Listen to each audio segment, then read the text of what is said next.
fought in a new theatre last week, far from both Russian and Ukrainian territory. The latest Russia-Ukraine clash took place in Africa, in the West African nation of Mali. Now, this was not direct warfare. It was an indirect battle between Ukrainian intelligence and Russian mercenaries. Mercenaries from the infamous Wagner group. Some of you may remember Wagner. It was involved in some of the heaviest fighting in Ukraine until the group revolted in June 2023. Their former leader, Yevgeny Prigozhin, marched towards Moscow. His coup failed. He died 2 months later in a mysterious plane crash.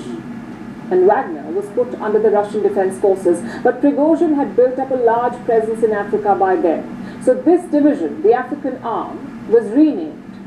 It was called the Africa Corps, basically a rebranded Wagner group in Africa. It's now operational in Mali, where it works with Mali's ruling military junta. Now, apparently, they work together to combat terrorists and separatists. But last week, these Russians suffered a setback, thanks to Ukraine, in Mali. Let me explain how. Starting with the battle. It took place near Tinzaouaten. It's a small village near Mali's border with Algeria, and it's a militant stronghold. There are multiple insurgent groups in this region.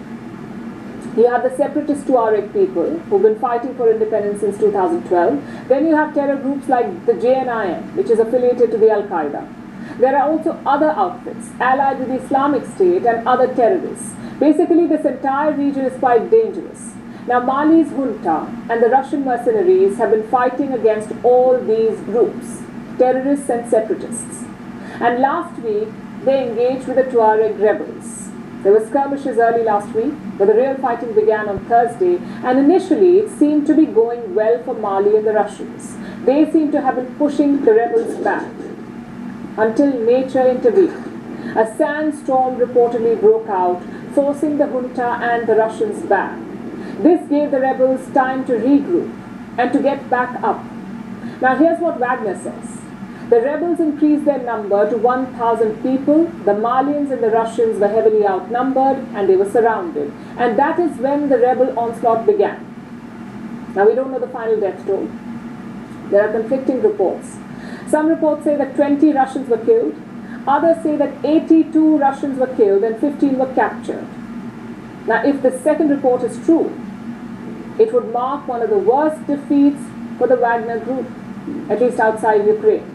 And ironically, Kiev may be the reason for this defeat, because Ukraine's military intelligence agency says it played a part in this battle.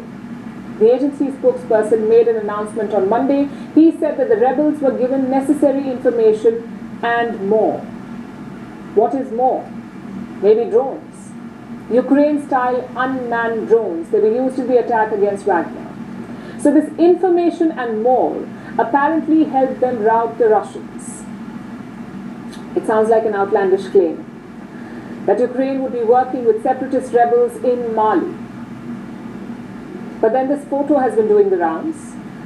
It was allegedly taken after the battle, and it shows the rebels holding up two flags, their own and Ukraine's. Now, if Ukraine did have a role to play here, it won't be a first, because Kiev has done this before. They've worked against Russia in overseas battles in Syria and the Sudan. But this is the first known Ukraine-Russia clash in Mali. And it also poses a unique dilemma.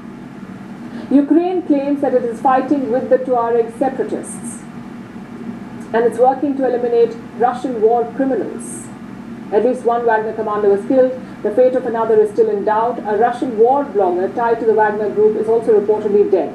So Ukraine will be treating this as a victory, both for them and the Tuareg rebels, who, by the way, did not work alone. I mentioned that this area is home to multiple terror groups. Apparently all of them supported the Tuaregs to defeat the Malian and the Russian force. And this should pose an ethical dilemma, at least for Ukraine's backers in the West. Because if all of these reports are true, Kiev is working with terrorists. Russia says that Ukraine even has boots on the ground in Mali, and it is training the separatists and terrorists there. Moscow might be exaggerating, but will the West at least investigate these claims? Or will it turn a blind eye to all the Ukrainian activity, no matter how destabilizing, as long as it keeps hurting Russia?